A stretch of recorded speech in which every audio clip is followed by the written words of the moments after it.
Leads the field into turn right for the first time, and it's just terrific to see such a strong field of racing cars. It's keen to get a few more in to join the field. This is what racing's all about in the eyes of many. There are no sort of modifications of touring cars. These are full-on race cars. Running the engine and so, but he's got it all fired up today. He likes the Baskerville track, and meantime back at the range, whatever the problem there brought on, maybe he can do it himself. No, I don't think so, because Tom Hayes still climbing all over him. The only time lost from he lost a bit of time doing that, but he has lost his nerve over it until he is a man determined. He's determined to win. He's all certainly is a steep ramble. We saw that happening with mirrors, and can't believe that he's still there. And Darryl Hill probably had 71 kids as well, so they can all happen in front of him. So the order's still the same. And able to catch up a bit. Steve Crampton must really be right. I tell you what, he's in the lead. It's a one slip in these little Formula cars, and it all changes. Like the drum, a missed gear change, a braking point missed as well. The competitors right there in these little Formula 2 cars. Round the Pagino runners through the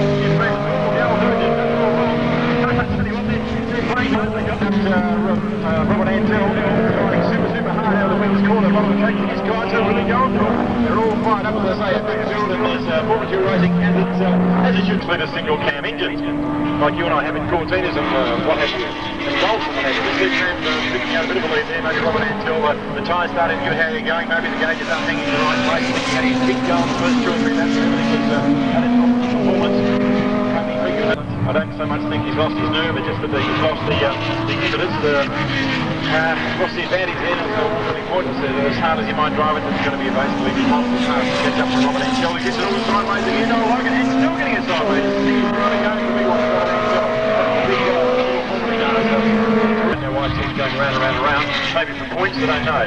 Obviously not something that requires him to pull into the pits. Could have all these rights at the moment. Different race.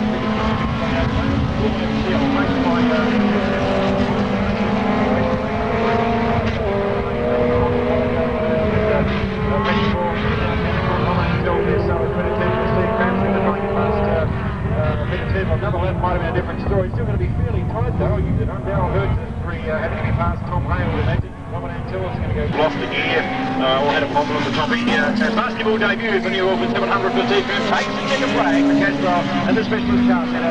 And a great first up victory for Steve Crampton. Second, Robert the State Valvoline Bolt. Okay, away goes Tom Hay, the sports car section now. He's our official race leader. The runners in that position, but can he hold on to it? That's the thing. Away goes the Brooks Up. Also support the male service station. Big Steve Crampton. Maintaining the high Steve Crampton. Next to go off will be young Darryl Hill, of course.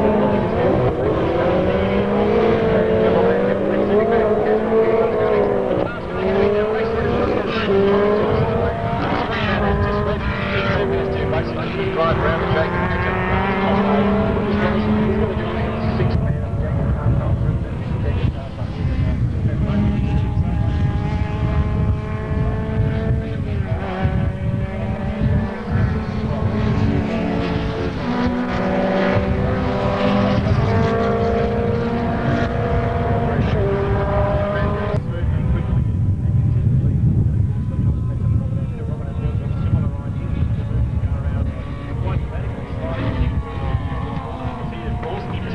Darryl Hurd lined up at his sides. Darryl Hurd's got a fair bit of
having a look into the slipstream, having a look to one side. He's going to get him under brakes this time around. He certainly does. One side under brakes. Thank you very much for the turtles. There's Darryl Hurd. And Robert Ansell will be next. As I said, with his handicap racing, they start off with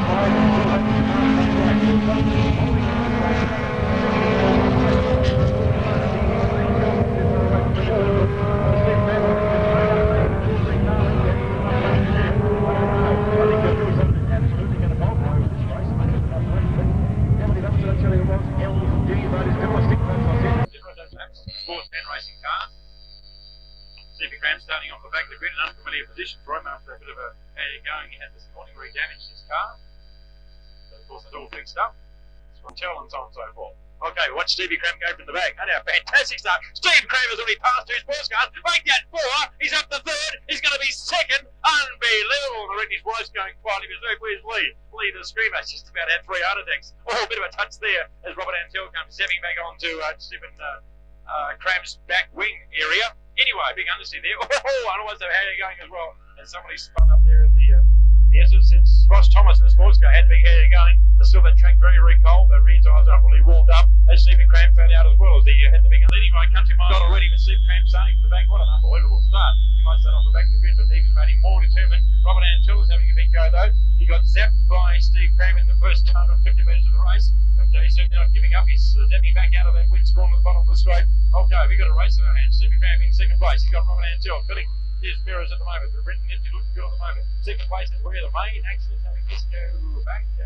To see what's happening down the back part of the field. Okay, looking at 4th place versus sports car to Tom Hay. Didn't see Tom around last time. He's hit whipping block out. Of course, had that thrilling nail-biting finish early in the day between the little F2 sports car, David Cowles and Jeff Dodge. They're all mates. I sit down at the bottom there and you're probably looking at the wrong spot. But the guys having a little fight at nice and top of it. It's all happening down here. Robert Ansell comes zapping past Steve Cram. That's an unusual situation. I can tell you now, Steve Cram won't be joking. He won't be joshing. He won't be boxing is the word I'm searching for. Because he wants to know. He had that unfortunate hand going in practice this morning, which spent all the rear wing and the rear suspension. The guys in the sports car ranks got out the welding gear and the super glue and the chewing gum and the race tape. Fixed it all up for him. You can see that unusually coloured left some fancy guy can really go. There's no doubt about it. So might not be anything to do with Steve Cram at all having a problem. Could be just Robert Ansell having a big go, and I think that might even certainly be the case because Brendan Dempsey, that lead he's got, or lead he had, is certainly diminished now. It was about 200 metres. Let's talk about 20 metres now. From Dempsey back to Robert Ansell, and Robert Ansell's actually seeing Dempsey now. You can smell blood, as it were. And he's got all fired up. You can see him have the big whip on the waggle. The gas goes on just a little bit earlier as he gives it the big screw, points it down to the Superstar racers. About halfway mark of this racing car race. These are purest racing cars. You can see with yourself what's happening with the rest of the field. There's a bit of a dice happening in the back of the field as well. As Jeff Dodge and the King Island Jaguar is ranging up on the little 1300cc.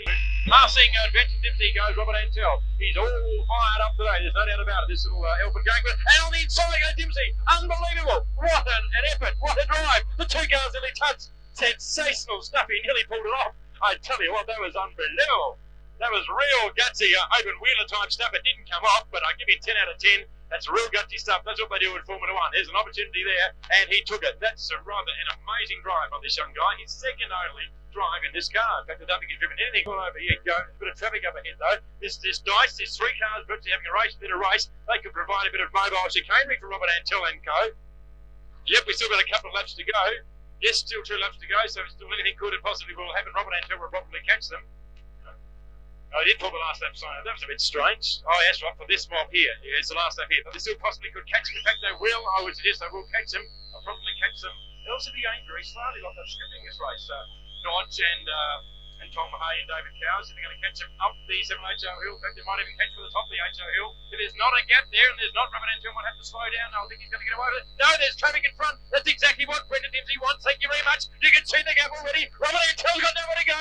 Dempsey's there as well. So is Stephen Cram. There's traffic everywhere. Dempsey's in trouble from Cram. I can't see Ansell. It's all happening for this. Ansell's through, so is Dempsey. Can Dempsey pull out a blind and a breaker? Can Stephen Cram do likewise? It's one lash in the business. So he does. Dempsey's there, so is Cram. I think Ansell's looking good. It's a run to the finish. They can't afford to make a mistake. Sideways goes Dempsey. He's hanging in there, though. The right foot's flat out. It's ticket flag time. And Robert Ansell takes the ticket flag. Second, Brenton Dempsey. 3rd, Steve Cram. 4th, Tom Hay. 5th, Jeff Dodge. 6th, David Cowles. And I love it. Purist racing around here. They're all rackety. They might be purpose-built race cars, but at that speed, no